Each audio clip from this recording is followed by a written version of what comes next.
Toll નાકા પર લાગતી લાંબી લાઈનો અને ટ્રાફિક જામથી હવે છુટકારો મળી ગયો છે. સુરતના કામરેજમાં ભારતનો પહેલો barrierless multi lane free flow digital toll plaza કાર્યરત થયો છે. ભરૂચ સુરત હાઈવે પરના 84 ટોલ નાકા પર હવે વાહન ચાલકોએ ક્યાંય પણ ઊભા રહેવાની કે બ્રેક મારવાની જરૂર પડતી નથી. આ આખી સિસ્ટમ કોઈપણ મેન્યુઅલ હસ્તક્ષેપ વગર કામ કરે છે. હાઈવે પર લગાવેલા અત્યાધુનિક લીડાર, રડાર અને ફાસ્ટેગ સ્કેનર ચાલુ ગાડીએ જ ડેટા રીડ કરી લે છે અને સીધો જ ટોલ વસૂલી લેવામાં આવે છે. ANPR કેમેરાની મદદથી ગાડીની નંબર પ્લેટ સ્કેન થાય છે, જેના કારણે બેરિયર વગર પણ ગાડીઓ નોન-સ્ટોપ સ્પીડમાં પસાર થઈ રહી છે.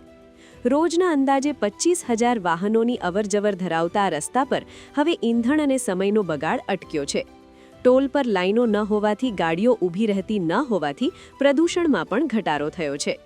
હાઈવે ઇન્ફ્રાસ્ટ્રક્ચરની આ નવી ટેકનોલોજીને કારણે હવે મંઝિલ સુધી પહોંચવામાં સમયની ઘણી બચત થઈ રહી છે. સુરતનું આ ટોલ નાકું હવે દેશના અન્ય હાઈવે માટે એક ઉદાહરણ બની ગયું છે.